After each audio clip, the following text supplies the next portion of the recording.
Olá, tudo bem com você? Nós vamos continuar ao estudo de O Livro dos Espíritos. Nós estamos na introdução, o item 4, o método, onde Kardec vai nos explicar como se chegou de pancadas, por exemplo, uma pancada para sim e duas para não, até discursos completos sobre temas profundos. Bom, a gente não consegue isso das pessoas, né? Você imagine como foi o Auê quando mesas começaram a desenvolver uma coisa desse tipo. Ele começa assim: se os fenômenos de que nos ocupamos ficassem restritos ao movimento dos objetos, estariam dentro, como dissemos, do domínio das ciências físicas. Então, mesa, movimento, isso é física. Vai lá, estuda e tá tudo certo. Mas não foi isso que aconteceu. Estavam destinados a nos colocar no caminho de fatos de uma natureza estranha.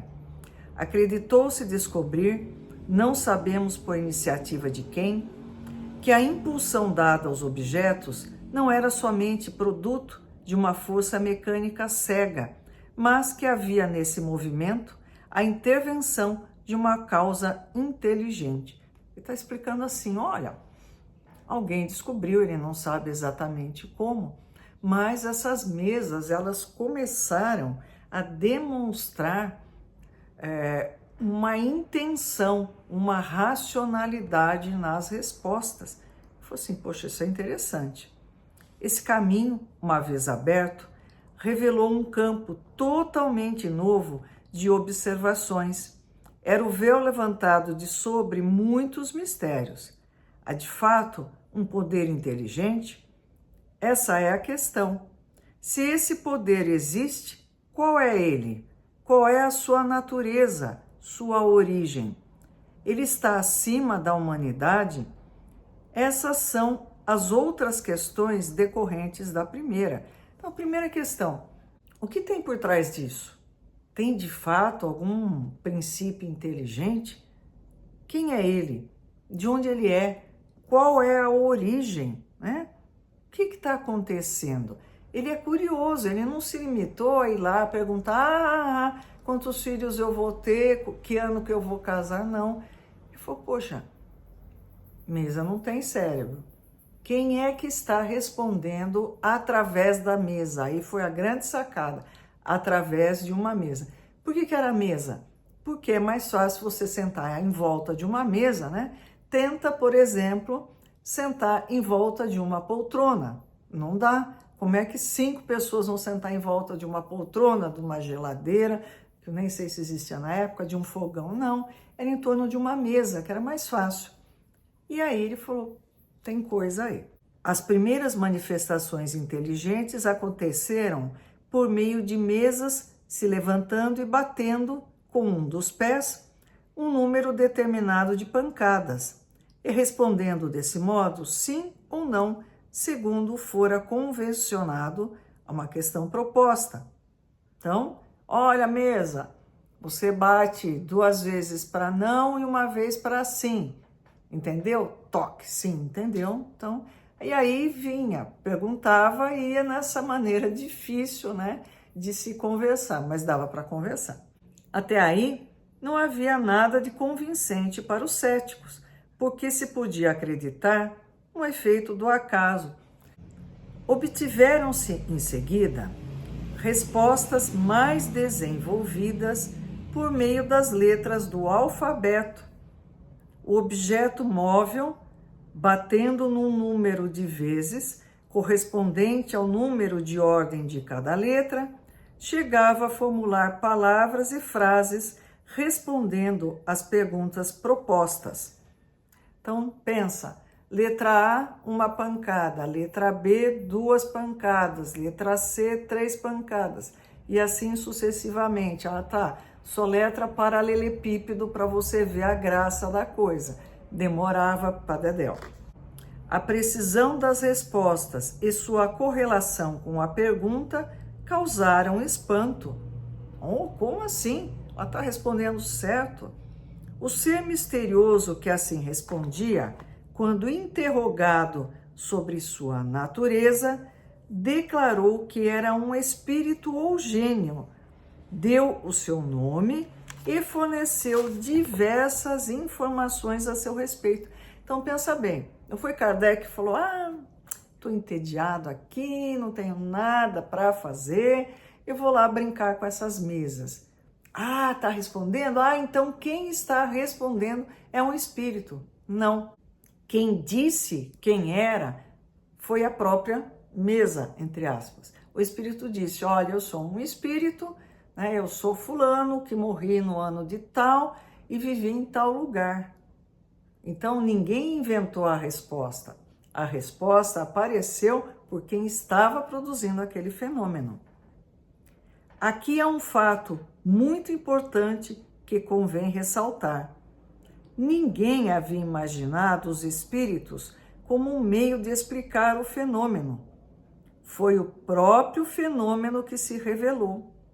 Muitas vezes, nas ciências exatas, formulam-se hipóteses para se ter uma base de raciocínio, mas isso não ocorreu neste caso. Então não foi assim,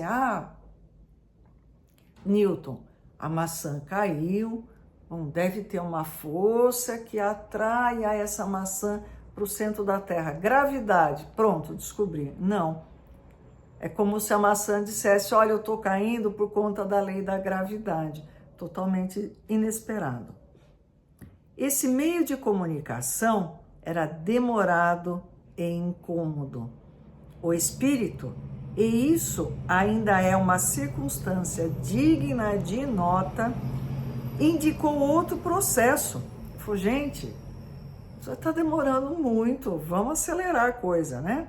Foi um desses seres espirituais que ele ensinou a prender um lápis a um pequeno cesto ou a um outro objeto. Ele falou assim, olha, vocês vão fazer o seguinte, vocês pegam um cestinho, põem um lápis lá, amarra ele lá. Esse cesto, colocado sobre uma folha de papel, foi posto em movimento pelo mesmo poder oculto que fazia mover as mesas, mas, em vez de um simples movimento regular, né, um rabisco, o lápis traçou por si mesmo letras formando palavras, frases e discursos inteiros de muitas páginas, tratando das mais altas questões da filosofia, da moral, da metafísica, da psicologia, e isso com tanta rapidez como se fosse escrito à mão. O espírito falou, gente, isso está muito lento, né? Vamos, mais rápido aí, faz o seguinte, não precisa ficar mesa, batendo letra por letra, que trabalheira, bobagem. Façam o seguinte, pega um cesto, põe, né, um lápis, amarra na ponta, põe uma página embaixo e, esse cesto começou a escrever palavras, frases, ideias, desenvolver raciocínio. E aí a coisa começou a ficar boa. Esse conselho foi dado simultaneamente nos Estados Unidos, na França e em diversos países. Eis os termos em que foi dado em Paris no dia 10 de junho de 1853 a um dos mais fervorosos adeptos da doutrina que desde 1849, então 4 anos, se ocupava com a evocação dos espíritos. Vá pegar no quarto ao lado o pequeno cesto. Por que pequeno cesto? Não vai pegar um balaio desse tamanho, imagina pôr um lápis lá e volta na mesa que é mais fácil. Prenda-lhe um lápis, coloque-o sobre um papel e põe os dedos sobre a borda. Põe o dedinho lá, né, na borda do cesto que tem um lápis amarrado.